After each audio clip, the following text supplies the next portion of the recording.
Good afternoon, everyone. This is Woody Collins, and we are here today for another episode of talking about the Congo.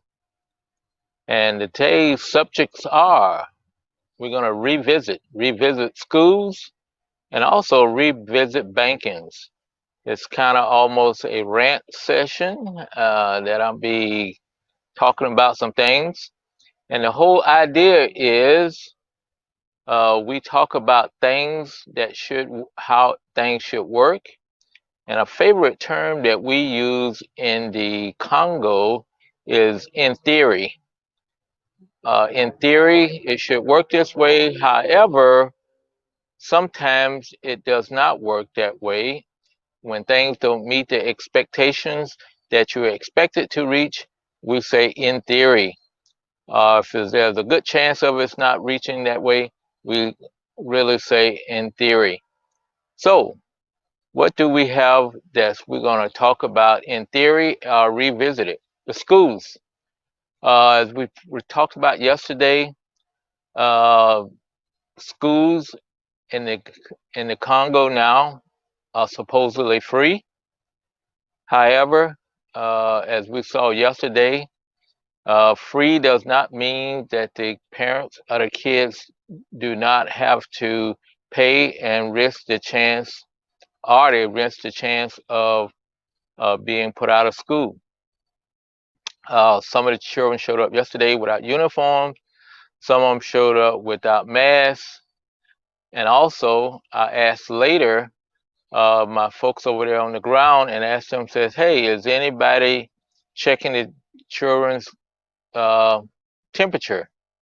And they said, "Yeah, they was checking the temperature, so that part was done." However, the question that I got posed to that was posed to me was, "Hey, can you support buying 15 flash meters?" And then after I found out later, they were costing. Some of them costed $90, and some of them the lowest was at $60. And in theory, if the government imposes those type of requirements, look like something should they should also support the schools in getting those materials that if they want to do that. However, they're not. So in theory, they're government supported schools, but in reality, the schools for the most part are kind of on their own. So, it's a tough situation, and it puts a undue burden on the teachers to come up with money. And where do they try to get money from? It's from the parents. So therefore, there will be small fees that will be added to the students. Uh, so they may not pay for tuition, but they will pay other things in order to get so that the teachers could get reimbursed, or somebody could pay them for those items that they've used. So in theory, it's free, but in theory, we know that the teachers are going to have to put up, and they're going to be asking the parents to reimburse them for certain items. The other item that I wanted to talk about was the banking. Banking is one of those in theory things. In a large part, I can kind of understand part of it. If you're in a foreign country, that currency of the country is is supposedly readily available and for use. But if you want another currency, it may not be available, and you may have to wait for it or order it. When I was in Germany, we wanted to order dollars. They had them available.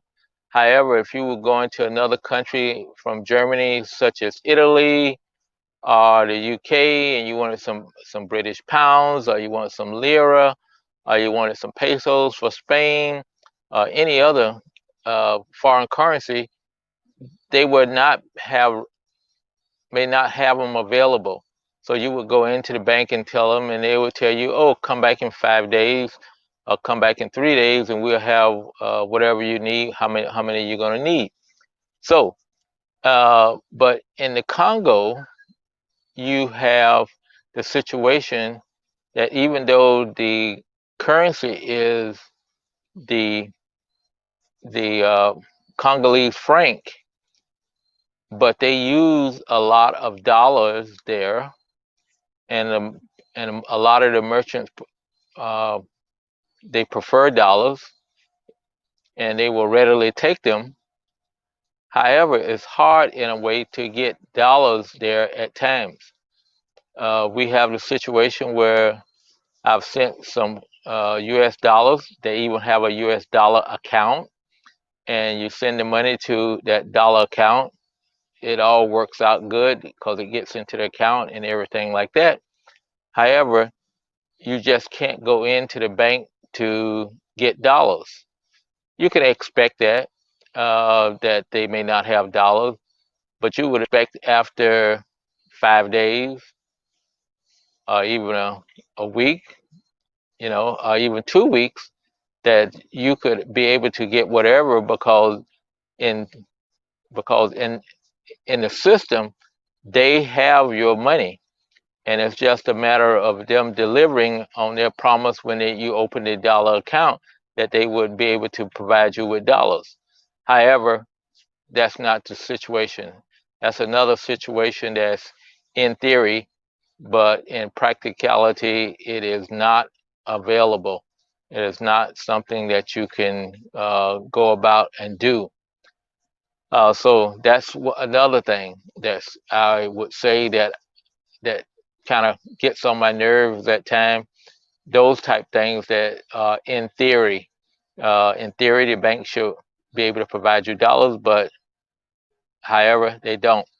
So you can read the literature as you see fit. However, there won't be available, and sometimes you just wait and wait and wait.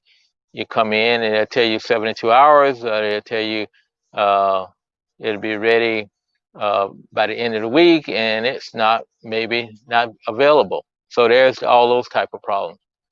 So Congo is one of those places where you have to be patient and and but deal with the situation. Your patience can get you in trouble sometime. It has gotten me into trouble. I was patient with getting my visa returned. However, it lasted 3 months longer than it should have lasted. So that's where your patience and trying to be hospitable and don't rant and rave about different things that's not working right, and try to step off and say this is not the United States.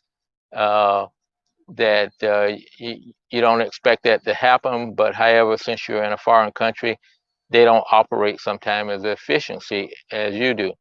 So those are other things, and right now we're going to have to call it, uh, in theory. So that's the word for the day, is in theory, and that's when the practicality, what your expectations are, don't meet reality. So uh, so pick up that, and a lot of things you say in theory, but probably a lot of things you won't be saying it that way. Uh, I remember also just recently, I was getting my car repaired, and in theory, it was supposed to be done in 1 week, and it wound up being a month to get repaired. But that's another case, but that's the extreme. And so at this point in time, we just have to roll with the punches and uh, be a little bit forgiving sometimes. But like in Congo, it really drives your patience to the maximum and to the nth degree. So I would like to thank everybody for stopping by today. It's going to be a short program. But if you have anything in Pacific you want to talk about, please let me know and we will get those on the schedule. We are doing some interesting things with the school, and so we will see how that works out. This is their first week back in school, so I'm sure by the end of the week we'll have a better understanding of what is happening and also the expectation of what should have happened. And as I say, what should have happened in theory. But you can only predict that something will get off the track and not go as planned. Uh, I would like to ask anybody to at this point to make sure you go to Congo Helping Hands Facebook page and drop in questions that you may have. Go to my personal profile, shoot me a Facebook message, or go to our YouTube and put in any questions. I am here to answer your questions and to give you a better understanding of what Congo is like. And we will continue to doing this. So thank you very much. And as always, take care of yourself and your family, uh, especially your family, because those are the ones who are uh, looking forward and looking for help from you. And to be safe and be blessed. We will see you tomorrow at the same time uh, when we have another episode of Talking About Congo.